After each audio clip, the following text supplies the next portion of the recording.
नमस्कार, मैं रितेश कुमार। कुछ खास नहीं, बस बैठे बैठे मन भारी सा हो रहा था तो सोचा आपसे बात कर लूँ। कल यानी कि 14 तारीख को बिहार का इलेक्शन रिजल्ट आने वाला है। सरकार किसी की भी बने लेकिन उसका आम जनता पे कोई भी फर्क नहीं पड़ेगा। ये मैं क्यों कह रहा हूँ आप भली बात ही जानते हैं। जैसे ही चुनाव आता है राजनेता हमारे हैं बड़े बड़े वादे करने लगते हैं।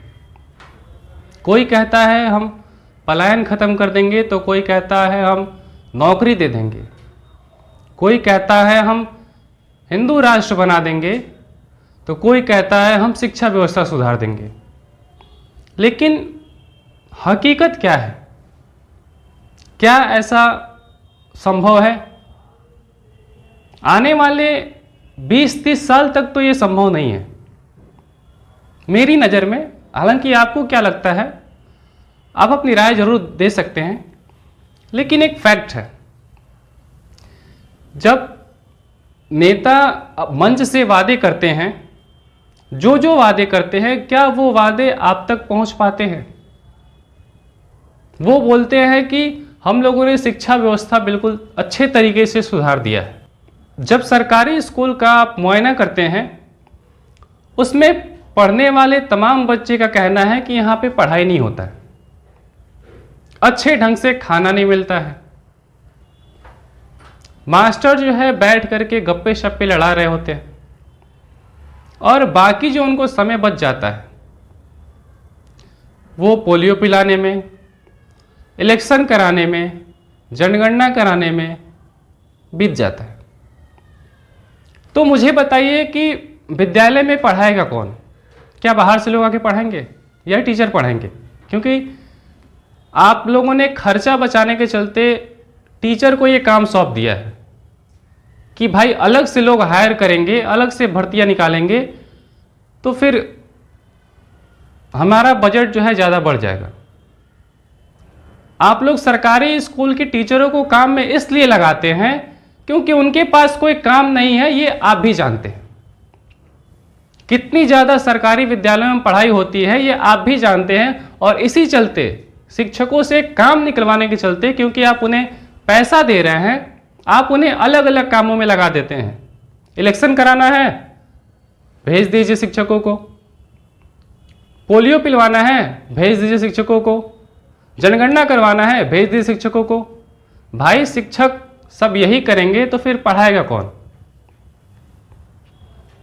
सभी लोग प्राइवेट विद्यालयों में नहीं पढ़ा पाते हैं।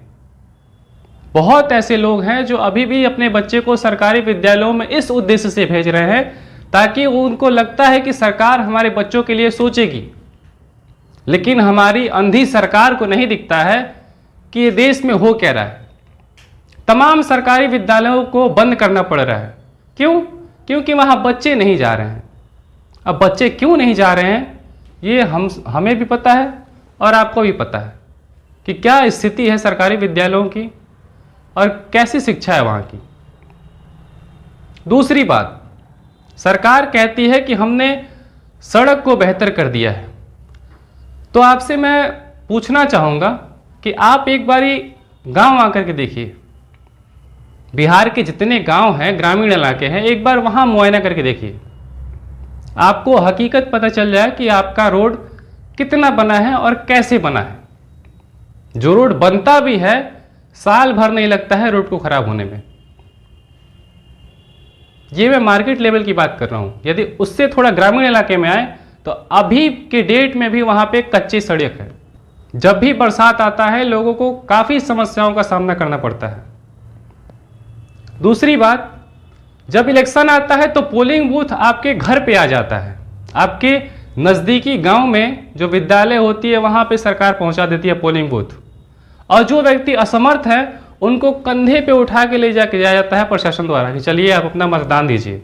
लेकिन वहीं पर एक लड़के को एग्ज़ाम देने के लिए अपने घर से 500 से 1000 किलोमीटर तक की यात्रा तय करनी पड़ती है, और उसका किराया भी कोई नहीं देता है, वो अपने पैसे से जाता है। एक दिन पहले आता है, स्टेशन पे सोता है, उसको तब पता चलता है कि मेरा एग्ज़ाम है ही नहीं आज। एग्ज़ाम रद्द कर दिया गया है, कभी सिस्टम काम नहीं कर रहा है, सर्वर इशू है। उसके बाद ये सब ठीक भी हो जाता है तो बाद में पता चलता है कि पेपर लीक हो गया है। आखिर कैसे चलेगा ये सब? और हमारी देश की मीडिया, इनको तो मैं बहुत बहुत धन्यवाद देना चाहता हूँ। कभी एक ज़माने में प्रेस को चौथा स्तंभ माना जाता था, लेकिन आज की मीडिया सरकार की चाटुकर्ता बन गई है, सरकार के पांव की धूल बन गई है। सरकार जो भी कहता है आंख बंद करके, कान बंद करके वो सुन लेती है और वही सच हो जाता है। मेरे भाई, एक कल परसों की घटना है, इन्होंने धर्मेंद्र पाजी को ही मार दिया था। बॉलीवुड अभिनेता जो धर्मेंद्र जी हैं उनको ही मार दिया था। मारा ही नहीं था बल्कि भावपूर्ण श्रद्धांजलि भी दी थी। अमर रहेंगे, हमेशा जिंदा रहेंगे धर्मेंद्र, अपने अभिनय के जरिए अपने चाहने वालों के दिलों में और आज तक की भी तरफ से हम सब भावभीनी श्रद्धांजलि पूरे देश की तरफ से इस महान एक्टर को देना चाहते हैं। इतना ही नहीं, हमारे देश के कई पॉलिटिकल नेता जो है उन्होंने भी श्रद्धांजलि व्यक्त की थी, लेकिन बाद में पता चला कि यार वो तो बिल्कुल स्वस्थ है। अब इतने से अंदाजा लगा सकते हैं कि इनकी रिपोर्टिंग में कितनी पावर है और ये क्या आम जनता की आवाज़ बन पाएंगे। प्रेस का काम होता है कि सरकार की कमियों को गिनवाना। अच्छे काम करते हैं वो सही बात है, उसके दिखाइए, लेकिन सरकार कहाँ गलती करती है इसको भी दिखाना आपके जिम्मे है। और मैं आप लोगों से भी एक गुजारिश करता हूँ, आजकल डिजिटल इंडिया बन रहा है तो उसमें आप भागीदारी लीजिए। सबके हाथ में स्मार्टफोन होता है और होगा भी। अपने फ़ोन का और अपना पावर समझिए। जहाँ भी आपको भ्रष्टाचार लगता है, क्योंकि ये हमारी गोदी मीडिया जो है आप तक नहीं पहुँच पाएगी, तो आप उन तक अपनी बातें पहुँचाइए, आप अपनी बातें सरकार तक पहुँचाइए। जहाँ भी आपको लगता है कि यहाँ राशन कम मिल रहा है, यहाँ व्यवस्था सही नहीं है, यहाँ रोड नहीं है, इसको स्कूल में पढ़ाई नहीं होता है, यहाँ पे मास्टर टाइम से नहीं आता है, तो आप अपने फ़ोन से रिकॉर्ड कीजिए, बाकायदा उसे अपने ज़िले के डीएम, वीडियो, सीईओ को ट्वीट कीजिए, बाकायदा उनको वीडियो दीजिए, शिकायत कीजिए, तब जाकर कहीं ये देश आगे बढ़ेगा। केवल सरकार के जिम्मे छोड़ देने से हमारी जो है समस्या दूर नहीं हो पाएगी।